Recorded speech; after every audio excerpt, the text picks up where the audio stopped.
Welcome back to the Adam and Us podcast. Today we're going to be talking about British passport revocations.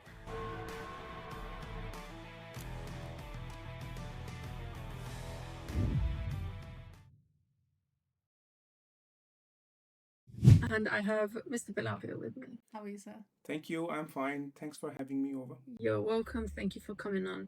I Thank you. have a few questions for you. The first one is that, according to statistics, since 2010, the government has quietly stripped over 1,500 people of their British citizenship.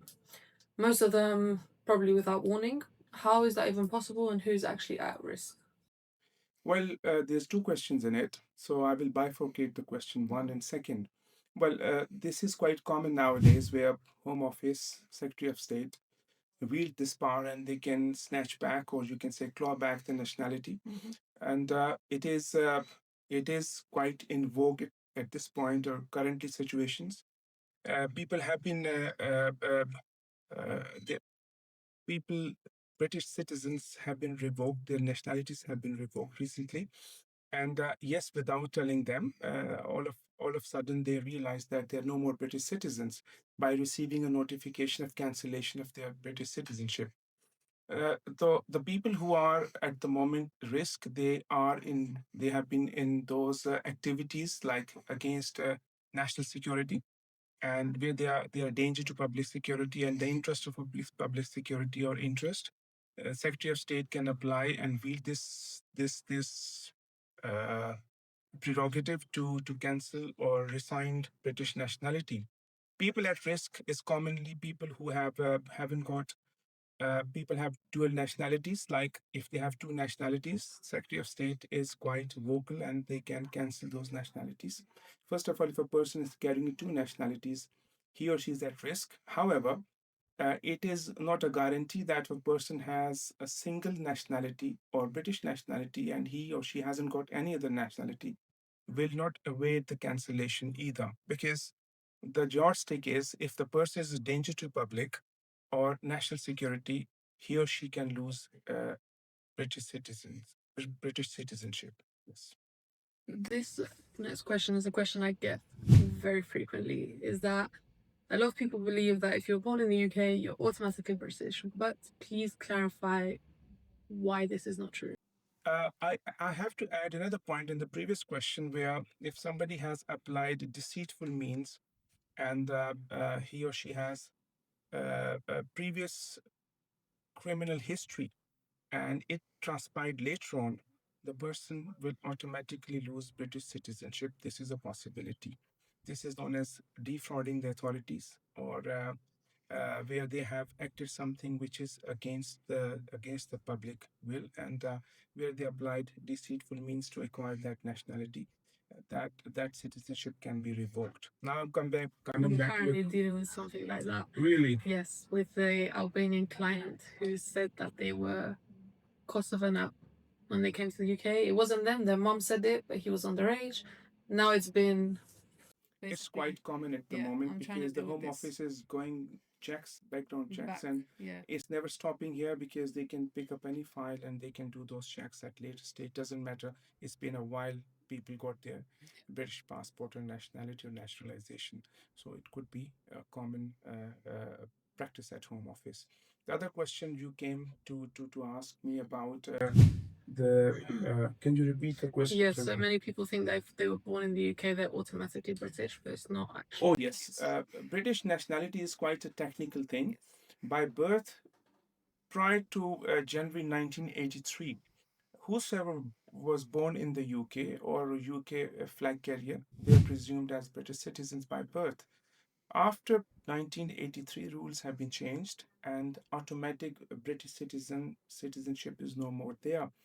If somebody has been born in the UK, the thumb rule is either of the parents got indefinite leave to remain or they are British citizen, one of them, then the child automatically acquires a British citizenship. This is a thumb rule. However, if a child has been born abroad, where the father or a mother they have indefinite leave to remain or they're British citizens, then the Home Office has to do certain checks whether the biologically father parentage is there. And when the child was born, whether the father or the mother, they had the British nationality. So this is a simple and straightforward test.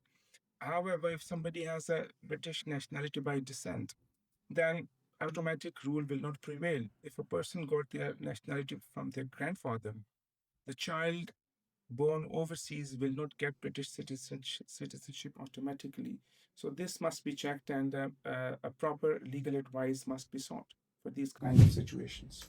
I want to talk about something that's happening recently. So, since February 26, 2026, we know the rules have changed in that you can now not enter the UK on your, if you're a dual national, for example, you can't enter on your foreign passport, you must enter on your UK passport. But so many people are being turned away at the airport. So, what is going on and who's actually being caught by this?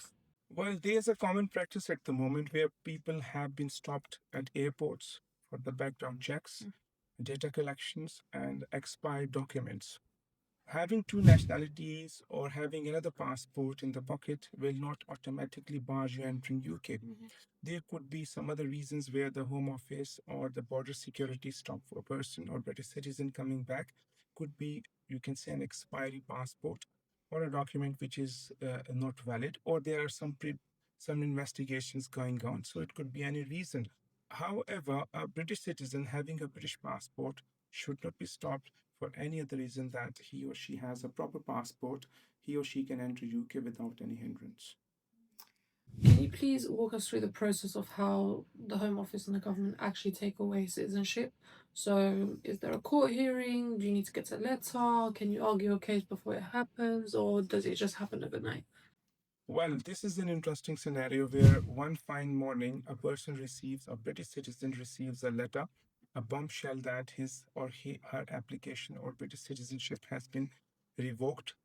It could be a very difficult position for the person to face, and nowadays there are certain cases where the similar things happening, and people are worried and baffled about a nature kind of letter from Home Office.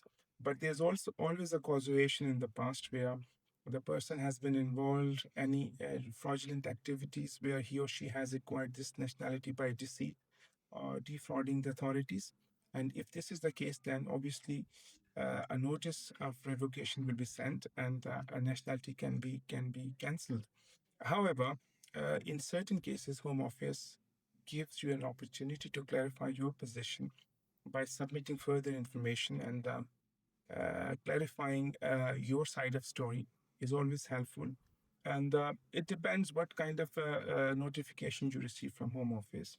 We need to evaluate, first of all, consider what it's all about, and an appropriate action can be made to face or gauge that particular situation. Let's say, for example, someone's overseas and obviously they're not receiving letters to their house, but they've maybe been informed that their British citizenship has been revoked. What can they actually do in that case? Well, I have seen recently high profile cases where this situation occurred and happened, and the aggrieved person is abroad, and he or she receives a notification that their British citizenship has been revoked. This is quite a difficult position for an overseas British citizen who lost nationality eventually. So if this person is in abroad and a notification has been sent, or he or she has been stopped entering back to the UK, this will be a difficult position for that person, because that person has a right or access to justice by authorizing his or her lawyers, and then take it further. But first of all, we need to see why it happened.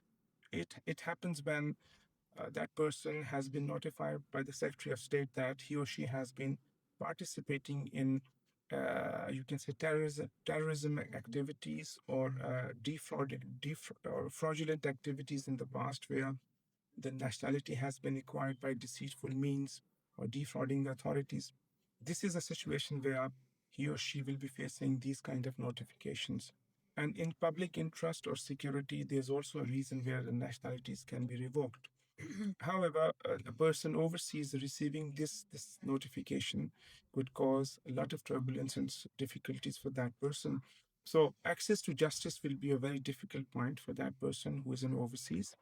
However, if he or she thinks that the passport has been expired or there's other issues going on, he can always approach local consulate or British High Commission to process his or her application or travel documents to come back in emergency, and this is there's a resort to acquire assistance and help always. So it depends what situation it is. Let's suppose a passport has been expired or there's some other reason that passport is invalid. So the person may have an opportunity to seek help from the local high commission, British consulate overseas, to seek emergency travel documents to seek a resort and come back to UK on travel documents or a new passport issued by overseas consulate or British embassy or high commissions. It depends. Thank you. Let's talk a bit about the children of these individuals that have had their British citizenship revoked. What actually happens to the children that were born in the UK? Well, this is also a very tricky position or condition where the individual who is the main applicant or who has been granted British citizenship. However, whatever the circumstances, maybe it's the public interest or security, or he has been or she has been actively participating in terrorist activities or against the state activities which have been proven, or in the past where he has been actively involved in activities where he managed to seek this passport by deceitful means or defrauding the authorities. That will be the reason that he receives a notification of revocation of British nationality or British passport or citizenship. That can be seen by the notification. It depends what kind of allegations or issues been brought forward by the Home Office, and then accordingly there is a review, admin review, or a pre-action protocol, or a further information to be given to the Home Office. It depends what kind of situation he or she falls in. So, in order to, having said so, we need to review or understand what the first of all, what's the notification is all about, and if the children and the dependents are there as well, we need to see their situation, how they got that nationality or settlement in the UK, and then further representations can be made in regards to the children, because in certain cases, Home Office only revokes the main individuals or the person who is concerned, his nationality or citizenship. However, we need to seek each individual situation, and we can take step accordingly to cope up or response accordingly. Thank you, sir. Thank you for coming on to my podcast today. If you are in a similar situation and you want some help, contact our immigration department here at the Bernards. We're more than happy to help you. Thank you for joining us, and we'll see you in the next one.